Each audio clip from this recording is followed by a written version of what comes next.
Happy Sabbath, mga kaibigan, mga kapatid!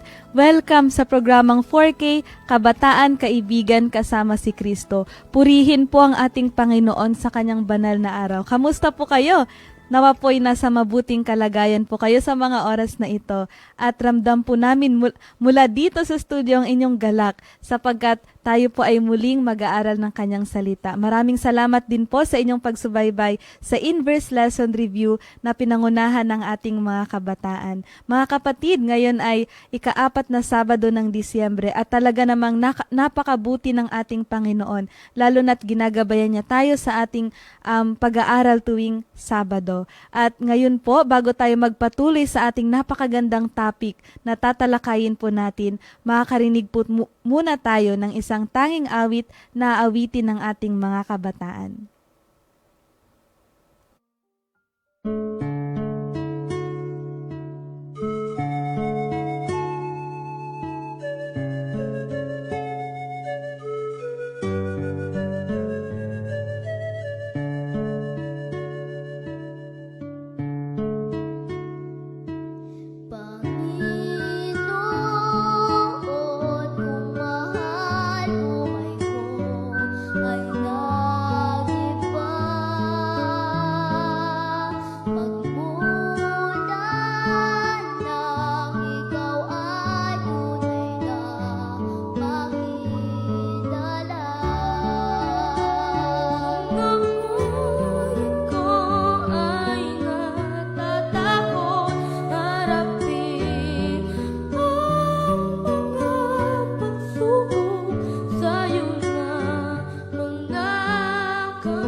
Ang ating pambungad na panalangin ay pangungunahan ni Brother Robert Sildo. Tayo po ay manalangin. Dakila naming Diyos, sa oras po na ito, Panginoon, amin pong ibinabalik sa inyo ang papuri at pasalamat Nais po naming pag-aralan sa oras na ito kung papaano kami magbubukas palad. Buksan namin na aming puso na walang sukat, Panginoon, upang kami ay makapag-serve sa aming kapwa. Ito po ang mga bagay na natutunan namin sa aming tagapagligtas na si Jesucristo. Salamat sa inyo, Panginoon, na patuloy na naging example namin upang amin itong susundin at ibahagi din namin sa iba ang aming pag-ibig. Dakila namin Diyos, kahilingan po namin sa oras na ito na inyo po kaming bigyan ng katalinuhan upang amin pong ma-explain ng naayon sa inyong banal na kalooban ang mga paksang ito. Maraming salamat, Panginoon, sa pagtugon sa iyong mga dalangin. Patawarin kami sa aming mga kasalanan sa pangalan ng aming tagapagligtas na si Jesus. Amen. Amen. Ayan, muli mga kapatid, welcome sa programang 4K ngayong hapon, Kabataan, Kaibigan kasama si Kristo. Ako po si Sister Debbie Ramel, ang inyong host, and in behalf of Pastor David Morado, meron po tayong guest this Sabbath afternoon. Ayan, si Brother Robert Sildo. Happy Sabbath, Brother Robert. Happy Sabbath po sa inyong lahat, mga kapatid. Kagalakan ko po na makasama kayo sa programang ito. Ayan. So, sa mga hindi po nakakilala sa kanya, marahil marami pong hindi nakakilala, si Brother Robert Sildo po ay member ng Baisa Church. Siya ay ang kasalukuyang SOP and Publishing Leader ng church. Yes. And also President ng Area 6 Lay Association. So, ang Area 6 po ay isa po ito sa mga area sakop ng Central Luzon Conference. Ayan. At kwento din niya po kanina, nung siya ay kabataan pa, siya din ay naging district leader ng Baisa District. Tama po ba? Yes po, naging president din po tayo ng youth before. Kasi ang Baisa, separate na iglesia, which is kami naman, ay composed of 6 churches. So, Baisa District po ang tawag sa amin. At ang inyong lingkod po ay naging president din po ng mga kabataan. Amen. Praise the Lord. Talagang alam namin, Brother Robert, na marami kaming matututunan mula sa iyo bilang nagdaan ka sa leadership para sa mga kabataan. At nung ako po ay naging AY leader po ng church, ay talagang very supportive po siya sa mga kabataan. Kaya si Brother Robert po ay sa habang tayo ay makikinig sa mga salita ng Panginoon sa pamagitan niya, ay talagang nasa isip po niya ang ating welfare. Ayan. At talagang bagamat hindi lang kabataan, no, sa ating mga kapatid dyan, marami po tayong matututunan sa ating talakayan ngayong araw ng Sabat. Amen. Ayan. Praise the Lord. And para po sa ating minamahal na mga viewers, thank you po sa patuloy niyong pag-follow at pag-tune in sa programa po natin, ang programang 4K. And we would like to invite you to share our live, no, sa ating official Facebook page and YouTube channel, Hope Channel North Philippines. Gayon din po, we are live at NPUC Youth Ministries at sa iba't iba pang naka-cross-post po sa iba't ibang official Facebook pages ng NPUC, and also Adventist World Radio Luzon. We are also live via G-Satellite, Channel 37, Hope Channel Philippines. Ayan, so marami po tayong nag-worship at mag-aaral ngayon ng salita ng ating Panginoon. And also, I would like to take this chance to greet our mga kabataan natin sa NPUC. Gayon din po, last Sabbath, i-report ko po na nagkaroon po tayo ng prayer summit sa Baguio. Ayan, marami pong mga youth leaders from CLC ang umattend at talaga namang napakagandang experience to stand in the gap, no? To intercede for our brethren and for those who have not known Jesus yet. So, para sa ating mga youth leaders ng NPUC, we praise God for you for standing in the gap through prayer. Ayan. So, yun po, ang nais ko din pong batiin ang aking pamilya na ngayon ay nasa Caloocan. Happy Sabbath po sa inyo. Brother Robert, sino po ang mga gusto nyong batiin? Salamat po sa pagkakataon. Ngunit gusto ko pong batiin unang-una yung aking family, yung aking mahal na misis, si Lorelai, yung aking 2 anak, si Alondra at si Darian. At binabati ko rin po lahat ng ating mga elders dyan sa Baisa Seventh-day Adventist Church. At ganun din po ang lahat ng mga officers ng CLC Lay Association, no? At Sister Debbie, samantalahin ko na rin po ang pagkakataon dahil sa kasalukuyan po ang inyo pong lingkod ang naatasan na manguna po sa ating SOP Publishing, no? At sa nakaraang taon ay nagpapatuloy po yung ating paglilingkod. Then hopefully this coming year 2024 po ay magkaroon tayo ng church-based na mga literature evangelist, no? So, ang amin pong pinapasimulan sa aming care group ay yung 1 oras sa loob ng 1 linggo regularly, no? Yun po yung ating ipinopromote. At maraming salamat po sa support ng kabuuan ng ating pastoral staff and elders ng Baysa Seventh Adventist Church. Ayan, praise the Lord for that and praise the Lord for your leadership, Brother Robert. At pagpatuloy po natin itong ilalapit sa ating Panginoon, magiging successful po ang mga ministry na ito. Ayan, so maraming salamat po. At gayon mga kapatid, muli ngayon ay 4th Sabbath ng December and for the month of December ay ang theme natin ay generosity, for this is the month of giving. Talaga namang natuto po tayo na hindi lamang maging generous sa panahon na tayo ay abundant. Alam nyo, Brother Robert, noong unang Sabat ay pinag-usapan namin yung generosity in scarcity. Talagang mahirap nga naman na maging generous sa panahon na kulang ka, Yes. nagkukulang ka. Opo. Akala namin, pagdating ng second Sabbath, magiging madali. Ang topic namin, Brother Robert, ay generosity in abundance. Okay. Di ba, madaling magbigay pag may pera ka? Yun pala, ang hirap pala magbigay pag marami kang pera. Minsan struggle yan ng ating mga Opo. kapatid. At dumaan din ako doon at dumaan tayo doon. So, in both ways, it is a struggle to be generous. And last Sabbath, natutunan natin na maging generous din dapat tayo sa mga spiritual gifts, sa services, sa time na ipinagkakaloob ng Panginoon sa atin para sa kanyang ministry. Amen. And now, this Sabbath, ang ating topic ay generosity beyond measure. Talagang hindi mo masusukat na generosity sa ating Panginoon. Ano ba ang generosity sa Tagalog, Brother Robert? Ang generosity po sa Tagalog ay ito yung pagbubukas palad. Ayan, na sabi niyo nga po kanina na talagang walang sukatan yung iyong pagbibigay, no, paglilingkod sa iyong kapwa. Ayan, pagiging bukas palad. Yes po. Ayan. And ang ating verse po ngayon ay matatagpuan po sa John 3:16. Babasahin ko po ito sa Pinoy version. Sobrang mahal ng Diyos ang mga tao sa mundo, kaya binigay niya ang kaisa-isa niyang anak para hindi mapahamak ang lahat ng naniniwala sa Kanya, kundi magkaroon sila ng buhay na walang hanggan. Dito pa lang makikita na natin ang generosity ng ating Panginoon.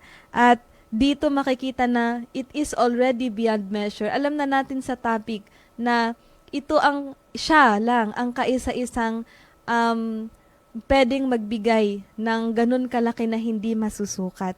At bilang panimula, no, sa ating magandang topic this Sabbath ay may tanong ako dito kay Brother Robert. Siya muna ang unang sasagot. Ayan. Brother Robert, who is the most generous person that you have met in your life? What has that person done to you?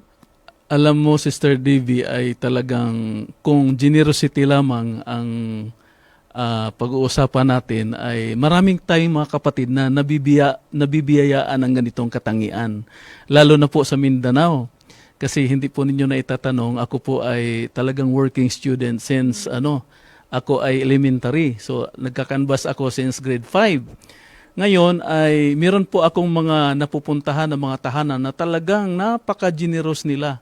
Talagang mapagpatuloy, talagang likas sa kanila, katutubo sa kanila. Ngunit meron akong isang tao na hindi ko talaga siya malimutan. So nung ako po ay nag-aral sa Forest Hill Academy sa Bayugan Uno, talagang hindi ko po siya malilimutan kasi siyempre po ako ay working student noong mga panahon na yon. Then at the same time, nagigipit po ako. Alam niyo po, pagka working student ka, lalo't malayo ka sa inyo, ay talagang naroon yung pagkakataon na nawawalan ka na ng bigas, yung pangkonsumo mo sa araw-araw at napakahirap. Ngayon, itong tao na ito ay ginamit ng Diyos na instrument Kasi napapansin niya pala na ako ay may mga kainan na para bang pinalalagpas ko na lamang, at ito'y napapansin niya, no? Gusto ko pong i-mention yung kanyang name, Sister Davy, kasi hindi ko talaga siya malimutan, no? Siya po ay si Brother Boy Dalnay. Hopefully po, buhay pa siya ngayon. Napakabuti po niya. Alam po ba ninyo na, di po ba usually kapag tayo ay nag-aaral sa ating academy, half day lang tayo pag Friday.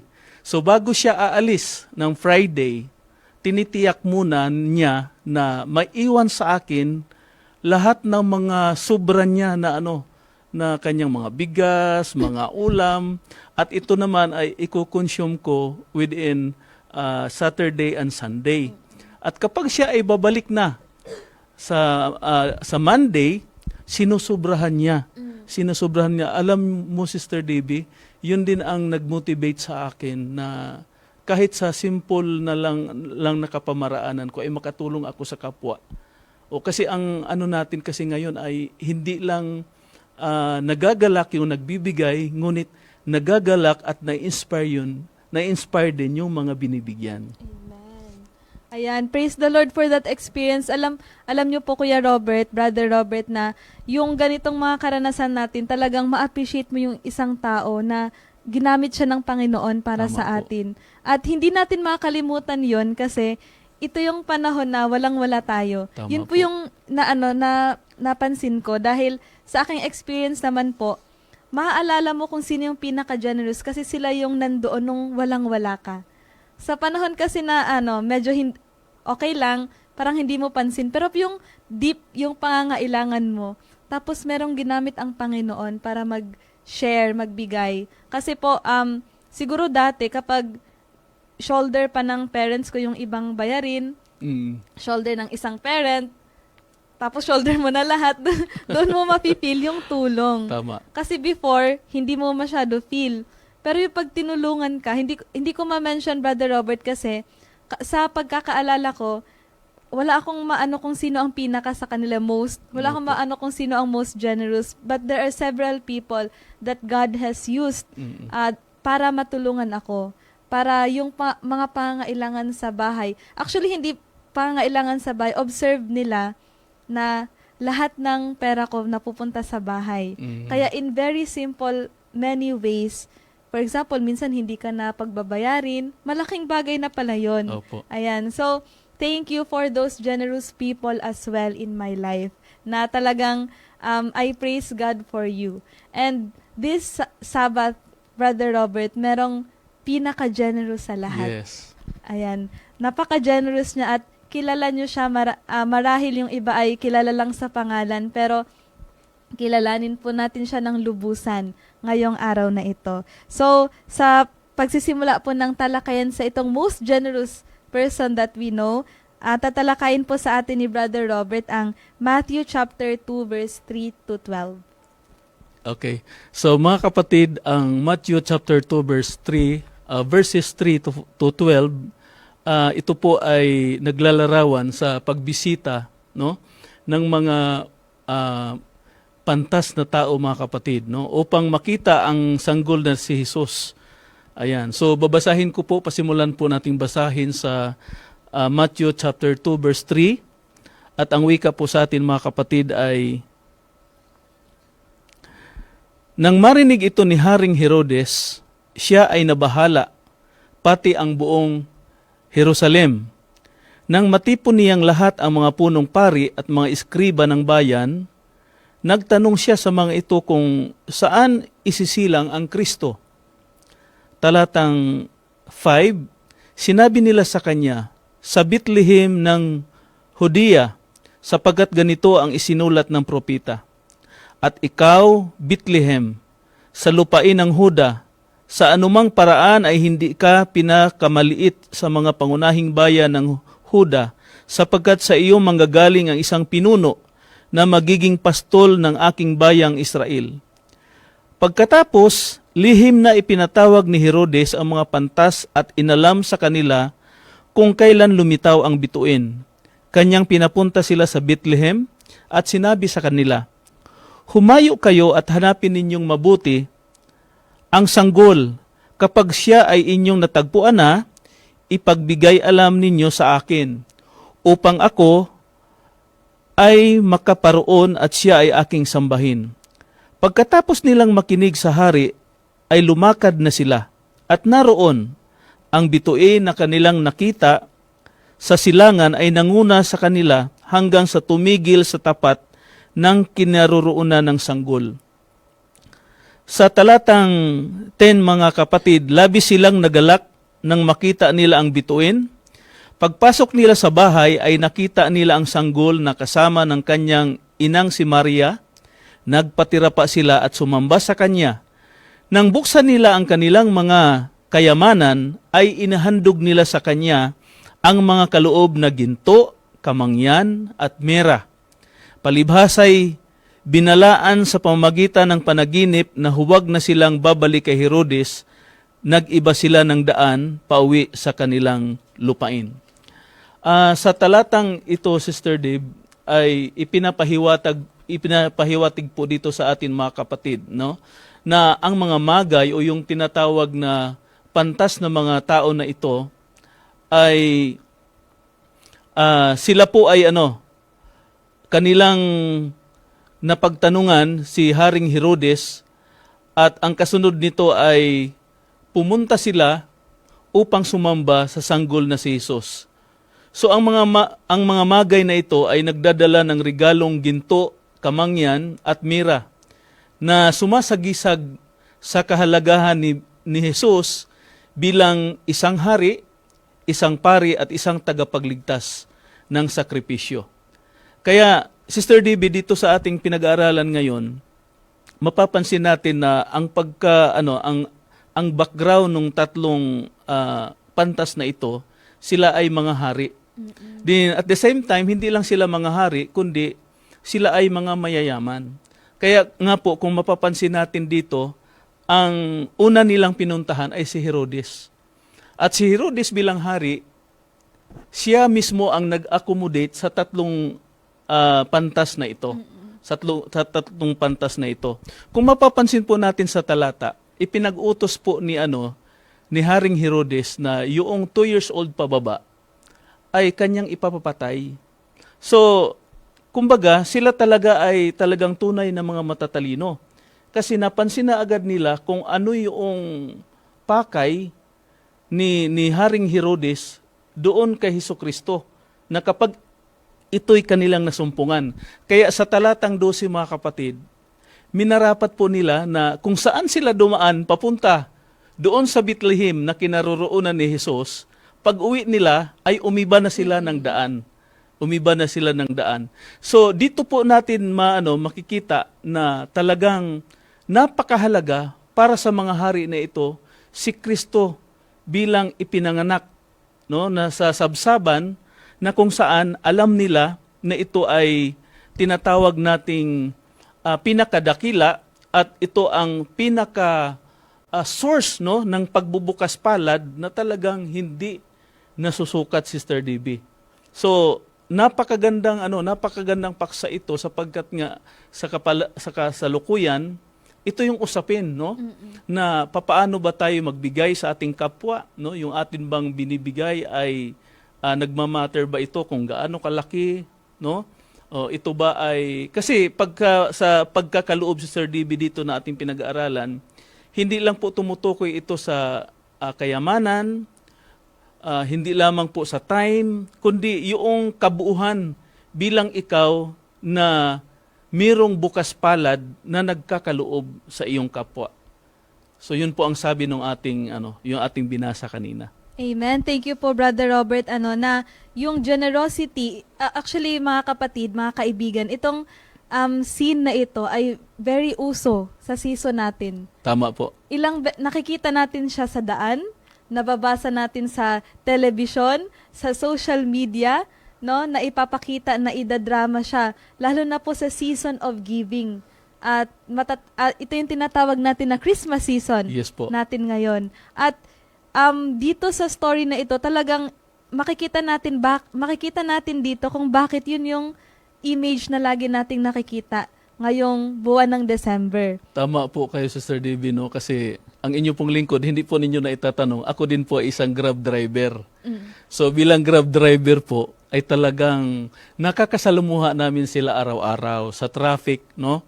So kami po ng mga driver ay talagang dito sa left side, noong aming lalagyan ng tubig, talagang nakasit aside na po yung mga barya namin, yung mga coins mga kapatid, no? Regardless kung yan ay tagmamiso or tagli 5 piso, tag 10 piso, as long na may lalapit po sa amin, kung ano yung madudukot namin, ibibigay namin. Hindi na namin pinag-aaralan or hindi namin pinag-iisipan na ito, dahil medyo matanda ito, 10 piso ang ibibigay ko. Ito dahil medyo papilay-pilay ito, 20 pesos ang ibibigay ko. So, hindi po nagmamatter yun. As long na inabutan mo siya at nakita mo na nasiyahan siya. Amen. Maliban sa it is a season of giving, it is a season na nanghihingi din. Tama po. Kasi alam nila at alam natin lahat kung anong uri ng, kung ano yung culture natin at tradition sa panahong ito. At maganda, no, Brother Robert, na pinag-uusapan natin ito kasi ito yung real reason why we are generous. Ito yung Opo. pinaka-reason bakit tayo ay tumutulong sa iba at nagbibigay sa iba sa season na ito and regardless of the season as well. So, dito po sa story na ito, Brother Robert, ay who among the characters, ayan, nabanggit mo na siya kanina, but if you want to dig deeper into it, no, who among the characters in the story showed generosity? And in answer to that, no, bilang follow-up, what generous act did they show? Ayan, no? So, unang-una po, na-mention nga po natin kanina na meron silang dinala na mga ginto, meron silang kamangyan at mira, no?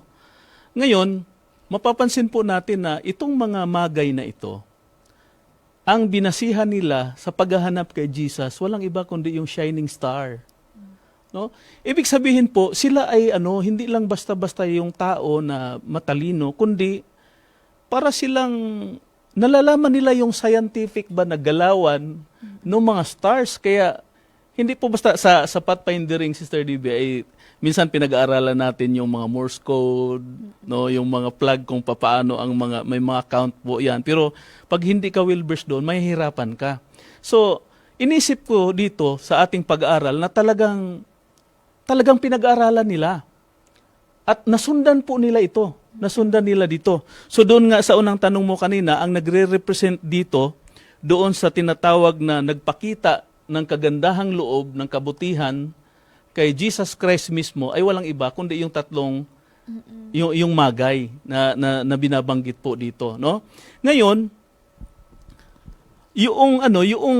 yung tatlong bagay na kanilang dinadala, sa panahon na yun, sa panahon noon, mayroong napakahalagang pakahulugan.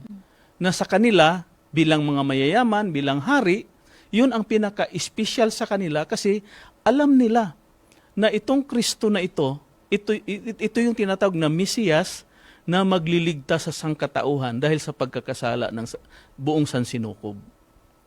Ayan. At ngayon na-realize ko, Brother Robert, dahil habang nagsasalita ka, napapaganon ako kasi naisip ko, oo nga naman, no, these are 3 wise men. Nung bata po ako, pag naglalakad ako sa daan, sinusundan ako ng stars at ng moon. Kaya napakahirap na pagbasihan mo ang star sa paglalakbay. Ayan. So these people, Brother Robert, ay well-versed hindi lamang sa science, sa panahon nila, kundi ang sabi sa Bible, they are students of the prophecy. Mm-hmm. Kaya sila ay prepared sila sa pagdating ng Panginoon at alam nila kung anong ibibigay sapagkat those are gifts fit for a king. Alam nila kung sino yung pinagbibigyan nila. Ayan, so these people were very generous. Yun yung, ang tanong kasi kanina, yung character sa story. Opo. So sila yung mga characters na generous. Pero, meron tayong isang character na most generous of all. Ayan, so wala nang makakahigit pa doon. walang makakahigit. Kahit yung 3 wise men ay nagbigay ng tatlong gift na yun, tatlong Opo. uri ng gift, merong hihigit pa sa lahat. And ito yung, at siya ang ating Panginoon. Opo. Kaya nga may tanong dito, Brother Robert, what generosity did God show to the world? How does this generosity impact your life? So, siguro, dito muna tayo sa what. Sa what na tanong. Yes po. Ano yung generosity na pinakita niya sa mundo? And then later, yung personal, yung impact sa ating buhay. Siguro ikaw muna, Brother Robert. Ito yung ibinahagi mo kanina, Sister DB, na susing talata natin, no, na yung dahil sa pagsinta nga ng Ama ay kanyang ibinigay yung kanyang bugtong na anak, no? So isipin po ninyo, ako si Sir DB ay meron akong 2 anak. So alam po ninyo ay bago kami nagkaanak ni Mrs. ay dumating muna kami sa 5 years. So talagang ako ay uhaw na talagang magkaroon ng anak. Ganun po kahalaga talaga ang anak. Ngayon, by the time na nagkaanak na kayo, ay iyo pang ipagkaloob doon sa mga kasalanan para lang mapawalang sala sila. So anong sakit? Di po ba? Tayo mga kapatid, minsan, halimbawa, nagkaloob tayo, merong certain amount. Nag-invest tayo ng panahon. Meron dyan, 1 linggo lang, na iginugugol natin para sa gawain. Nag-crusade ka halimbawa, pagpalagay natin 2 weeks, pumupunta tayo sa camping, pagpapalagay natin 1 week, pero sumusuko na agad tayo. Nagmumurmur na agad tayo. Kaya dito po natin talaga masusukat. Alam mo, Sister DB, doon sa tanong ninyo kanina, hindi ko siya masagot ng tuwiran eh. Kasi para sa akin, wala siyang kaparis na salita. Wala siyang kaparis na salita. Yung pag-ibig ng Panginoon, yung dakilang pag-ibig ng ating Panginoon ay talagang natatangi lamang kay Jesucristo lamang. Ayan. So, talagang ninanamnam ko siya, Brother Robert, kung gaano kalaki ang pag-ibig ng ating Panginoon, yung generosity niya. Kasi, sabi ko, wala akong anak. Gusto ko makarelate. Opo. Ayan. Lalo na po sa ating mga kabataan dahil narinig po natin ng ating mga parents, mga elders sa church na sila ay nakaka-relate kasi ginagawa nilang example ang kanilang mga anak. At sa ating mga kabataan ay siguro yung spirit of sacrifice ay pwede po nating pagbasihan yon. Yung isang bagay na napakahalaga sa'yo, na iniingatan mo, pero ibibigay mo lang at i-give up mo para sa iba. Napakahirap nun kasi, nagbibigay tayo ng Opo. hindi masyado mahalaga sa atin. For example, though tinuturuan tayo at natututo tayo na kapag nagbigay ng damit, yung best, Opo. di ba po, unti-unti naman tayo nagmamature. Pero dumaan din sa life ko at marahil sa life nyo na pag nagbigay tayo, yung hindi masakit ibigay. Yung hindi masyado, pag nilet go mo siya, wala masyadong effect sa atin. Kasi yun yung natural na tayo. Hindi tayo ganun ka-generous. At pag nagbigay tayo ay yung hindi best. Pero sa ating Panginoon, Brother Robert, binigay niya yung best niya. Actually, ang sabi pa nga, tanongan ng iba, bakit hindi na lang yung angels? Bakit kasi sinless din naman daw sila? At bakit hindi ganito, ganyan? Pero He chose His own Son. Talaga iba yung generosity niya. Actually, gusto kong sagutin itong impact. Kasi ito yung, bagamat wala po akong anak, pero yung impact ay naranasan ko at nararamdaman ko. Amen. Kung gaano ka-generous ang Panginoon sa buhay ko. So, ano daw yung impact ni Jesus sa aking buhay? Kasi siya yung gift, siya yung pinaka-gift na binigay ng ating Panginoon. And yun yung, iba yung happiness na dulot niya sa akin. Iba yung pakiramdam. Kasi alam niyo mga kapatid, yung kasiyahan, di ba meron tayong before and after meeting Christ? Opo. Yung before meeting Christ, kilalang-kilala ko ang aking sarili na yung ugali ko at naghahanap ako ng kasiyahan sa mga bagay na temporary lang naman. Lalo na pagkabataan ka, talagang adventurous ka at gusto mong maging masaya. Gusto mong makamit ang mga bagay na sa tingin mo yun yung magpapasaya sa'yo. Ganun ako nung kabataan ko. So, hindi ko, na-stop lang yun nung nakilala ko ng aking Panginoon. Talagang nawala yung love for the world. Totoo pala yung nasa kanta na, turn your eyes upon Jesus. Look full in His wonderful face. Yes. And the things on earth will grow strangely dim in the light of His glory and grace. That is, yun yung impact niya sa buhay ko. Opo. Ang Panginoon ay napakabuti. Yung mga sakit, hurtful emotion, na wala, hindi yun maikukumpara sa kanyang naranasan sa krus. Napakabuti niya.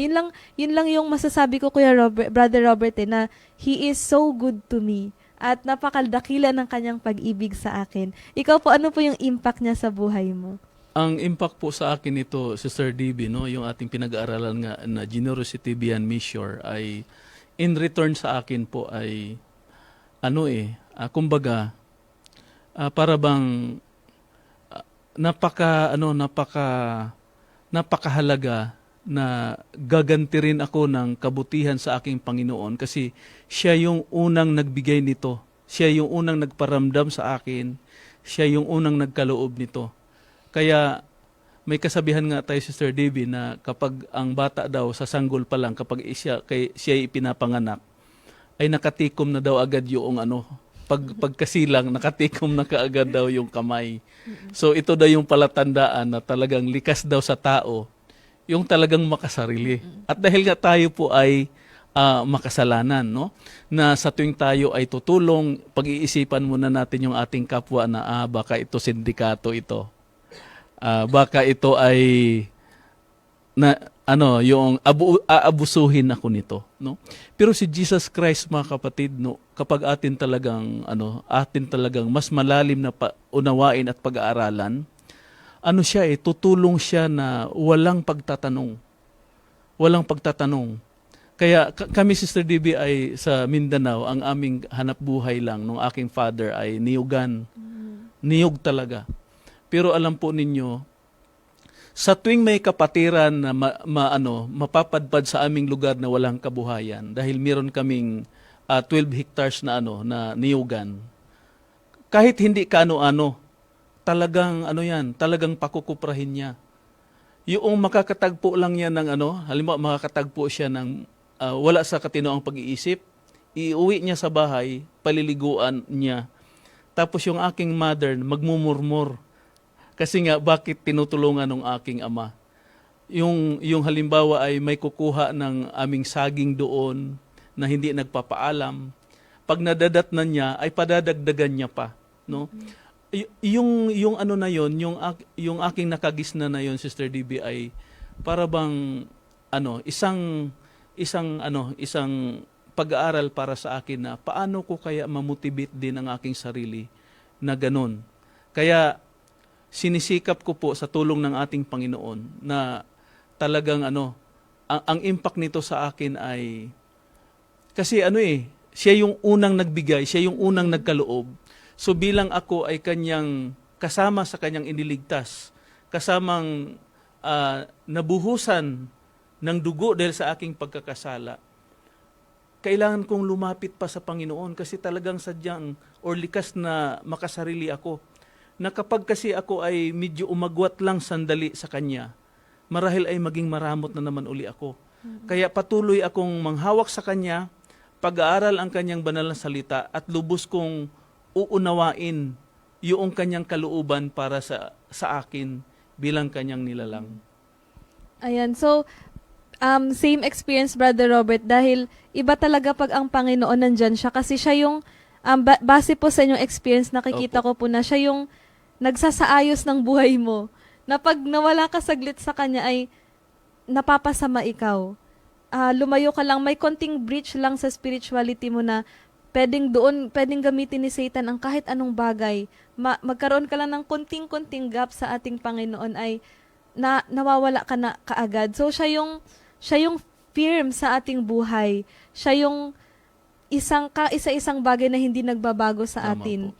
Talagang yun yung Panginoon kasi yun yung experience natin sa Kanya. And doon po sa inyong karanasan ng pagiging mapagbigay, yun yung effect, parang result siya ng naranasan natin sa Panginoon. Dahil alam nyo mga kapatid, mga kabataan, kapag naranasan natin ang Panginoon, talagang hindi mo mapipigilan yan. Lalabas yan sa action mo. Walang makakapagpigil sa'yo na maging matulungin, na mag-share sa ating mga kaibigan at sa ating kapwa. Yung love, yung pag-ibig na ating naranasan mula sa Panginoon, ipaparanas mo yan sa iba. Opo. Iba talaga yung niya, iba yung effect niya. Kung ang iba ay nagtuturo sa atin maging selfish, tinuturoan niya tayo maging selfless. yung characteristic, Sister DB, na pagiging makasarili, pari-pariho tayo eh. Lalo na kung tayo ay napalayo sa ating Panginoon.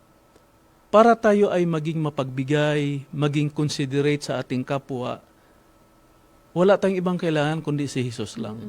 Once na tayo ay nakafocus sa Kanya, nakatitig sa Kanya, magagawa natin lahat ng bagay. Kaya, I can do all things through Christ that strengthen us. Totoo po talaga yun, mga kapatid. Sa lahat ng pagiging makasarili natin, either yan ay sa pamilya, sa community, or kanino pa man yan ay mapapawi kapag si Kristo ay nasa atin. Amen. Siya lang po talaga ang kailangan natin, wala nang iba. Amen. So, this Christmas, Brother Robert, ayan, do you need to be more generous? Why or why not? Kailangan po nating maging mapagbigay, mga kapatid. Pero ang ating pagbibigay, hindi po nakabatay o hindi po nakasalig doon sa mga event. Kasi may magbibigay ako sa iyo, anak, kasi birthday mo. Magbibigay ako sa iyo dahil Pasko ngayon. Magbibigay ako sa inyo dahil may ginawa kang tama. So halimbawa po, yung iyong anak umuwi sa iyong bahay. Dala-dala niya yung kanyang card, nung tiningnan mo ay 78%. Diba? So, ang gagawin mo sa kanya, hindi kita i-treat kasi mababa yung iyong average.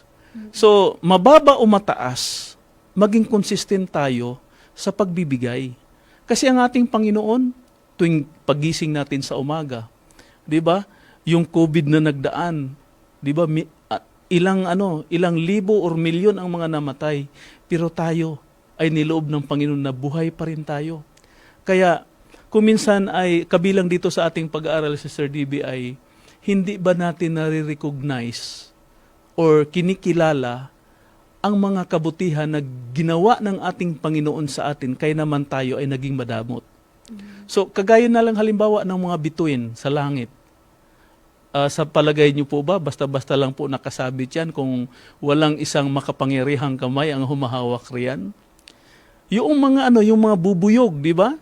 Na kung saan-saan ay nagpapatalon-talon sa iba't ibang klaseng mga halaman sa mga bulaklak dahil nakakakukuha sila ng napakasarap na halimuyak, na samyo, ng lasa, at ito ay nakikreate nila bilang isang yung tinatawag nating honey, mga kapatid. So ito'y kabutihan ng ating Panginoon. So malibang ma-appreciate po natin ito, mga kapatid, magagawa natin ang pagpapasalamat, kasi itong pagbibigay sa Sir DB, bunga na lang ito nung yung ating tinanggap sa Panginoon. Kasi yung ating buhay Kanya. Yung ipagkakaloob din natin ay Kanya din. Ang tanong, meron ka ba? Wala ni isa.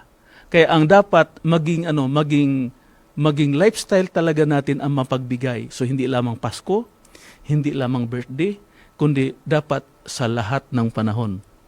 So yung pagiging handa natin sa mga coins natin, Brother Robert, sa gilid ng Ituloy-tuloy lang po natin. Ayan, hindi lamang sa panahon ng Disyembre, kundi all year round. Yes po. Ayan. Yes so, po. Though this Christmas ay talagang magandang paalala siya na maging giving. At Tama sana po. dalhin natin yung natutunan at napapractice natin every last month of the year ay dalhin po natin, mga kapatid. Opo. Yung pagiging generous ay wala siyang season. Walang season po. Oo, yan, At least nabanggit mo kanina. napaalalahanan din tayo na kapag dumarating na ang mga months na ito, para bang napaalalahanan tayo na, ay, kailangan ko na palang magbigay din. Kasi kailangan mo rin, kaya nga di po ba, Sister Didi, kung napapansin ninyo, meron tayong harvest and gathering.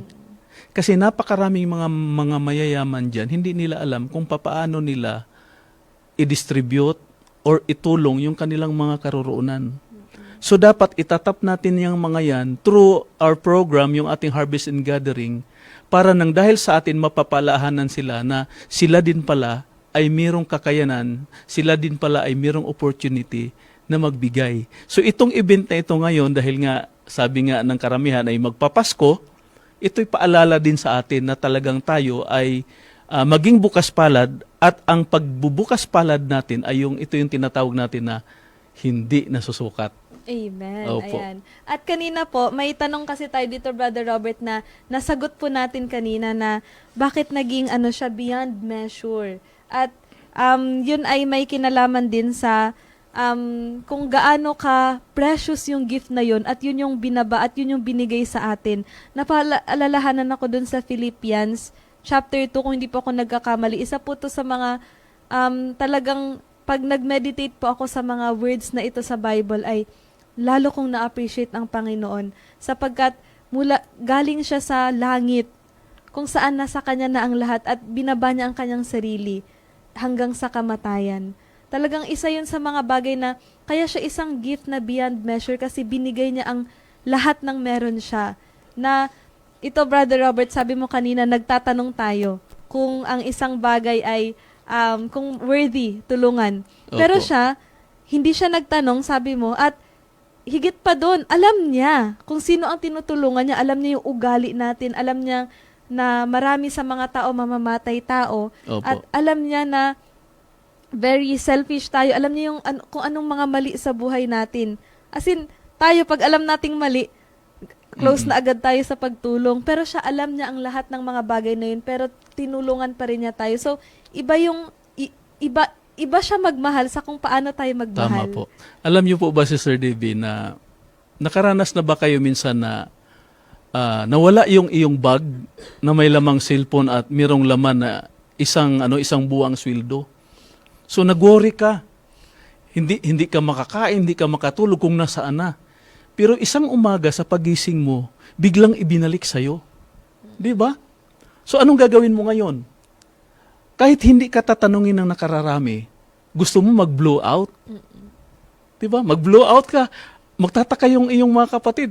Si ate naman, hindi naman ito ganun ka galante, pero bakit ngayon? Nagkukusang loob. Kasi naramdaman mo yung blessing eh. Naramdaman mo yung pakinabang na mananatili sa iyo yung isang bagay na hindi mo naman hinihiling. So kung ganun po ang maging pakiramdam natin mga kapatid, ay talagang yung bukal ng ating puso na magbigay ay ganun na lamang. At sa panahon na yon, hindi ka magtatanong na, ay, ito lang dapat. Hindi eh. Hindi masusukat yung iyong pagiging generous doon. Kasi nga, mayroong isang blessing na na-appreciate mo. So kung tayo mga kapatid, sa lahat ng pagpapala, nakapag-board exam, take 1 lang, wow, ang sarap. Yes. Di ba? Kung ikaw halimbawa ay 10 years na naghintay, walang anak, biglang nagkaanak. Di ba? So isang pagpapala sa Panginoon yun. Abay, kahit siguro po ang pastor hindi na magpapaalala na maging tayo, mapagbigay tayo. Aba, talagang magkukusa tayong magbibigay kasi na-appreciate natin ang kabutihan ng ating Panginoon. Amen. At yun lang talaga yung motivation natin. Alam natin Tama na po. alam natin yan mga kapatid, tayong mga niligtas ng Panginoon at tinanggap siya. Alam natin na nandoon yung desire, nandoon yung kagustuhan na tumulong sa gawain. Opo. Dahil doon din po ako nagsimula nung tinanggap ko ang Panginoon. Nung sabi ko, Lord, I'm sorry sa pagiging makasalanan ko. Here am I, Lord. Paano po ako makakatulong sa gawain? At sinagot niya yung panalangin na Amen, yun. amen. At alam ko po na siya ang naglalagay na yun ng desire sa ating puso na maging generous, na maging matulungin, na ma-develop sa atin yung ugali niya na mapagbigay. 'Di ba? Iba yung miracle, iba yung paggawa niya sa ating buhay. Mapapatanong ka paano naging ganito ako ngayon. Opo. Kaya mga kapatid, ang ating Panginoon ang siyang tanging dahilan natin para tayo ay makapag-share. Kung sakali man na may struggle po tayo, minsan nagsistruggle po tayo na hindi tayo mapagbigay, pero ang Panginoon, siya yung magbibigay sa atin ng lakas na sundin ang kanyang kalooban. Kalooban po niya na tayo ay maging daluyan ng pagpapala sa ibang tao. Kaya mayroon tayong tanong dito, Brother Robert, na napakaganda. What do you feel when you think about God's generosity of giving His only Son and letting Him die so you will have eternal life?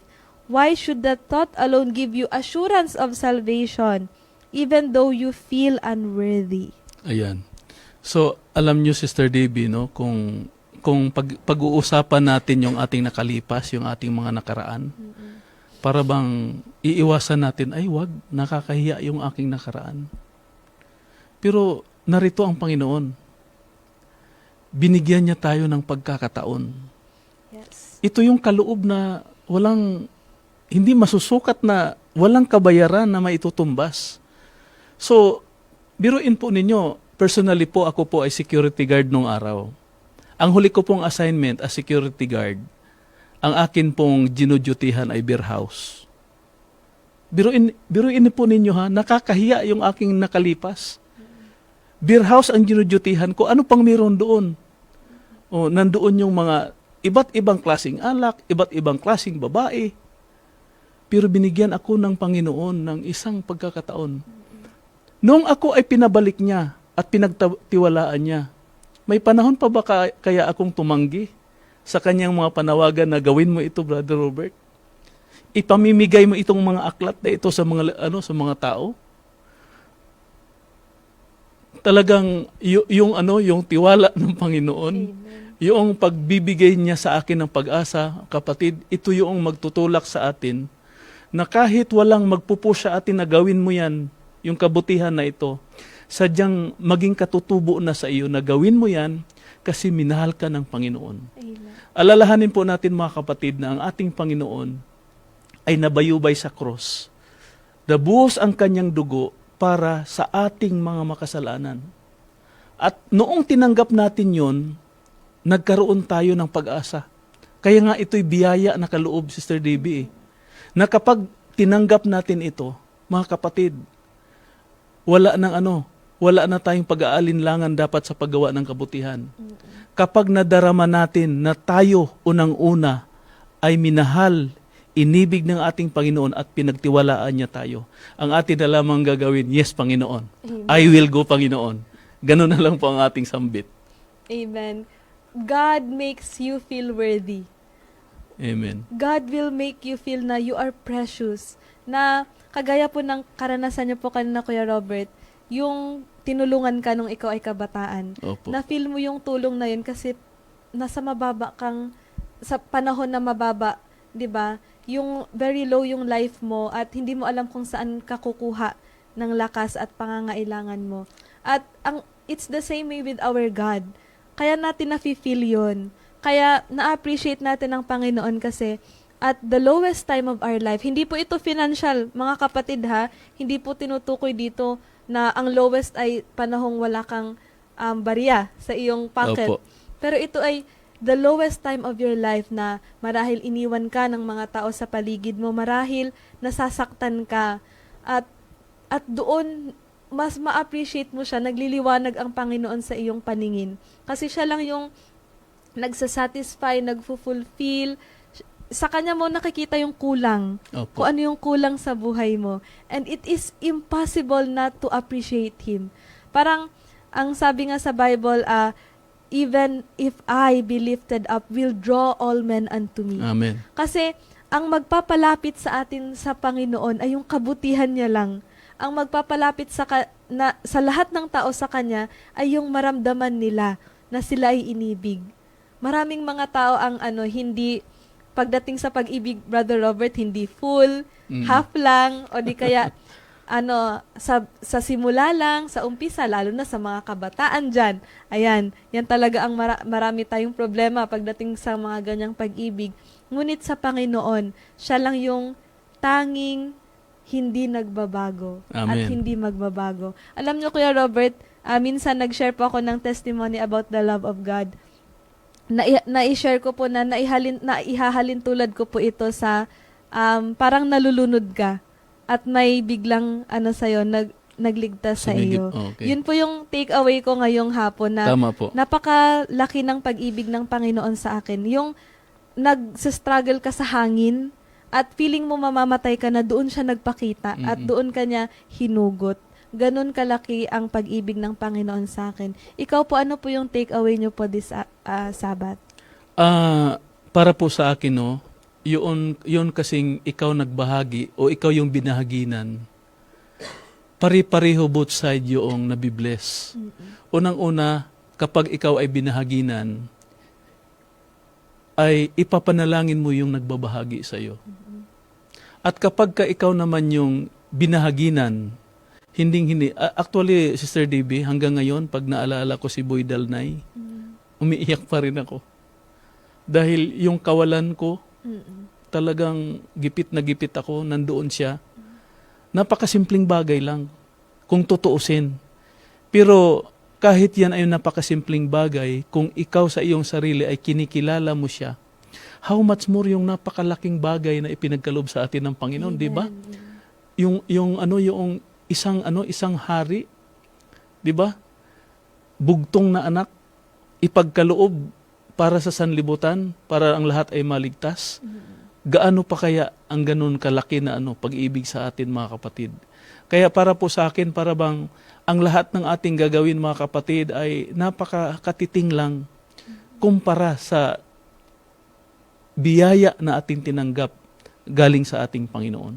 Amen. And dahil dyan, we praise God. And I would like to say, ngayon, Brother Robert, we praise you, Lord. Napakabuti niyo po sa amin. At hindi po namin masusuklian ng buo ang iyong pag-ibig. Ngunit sa atin bilang mga kapatid, bilang tumanggap ng kanyang kaligtasan ay tayo mga kaibigan, mga kapatid na sama-sama ngayon nag-aaral ng salita ng Panginoon.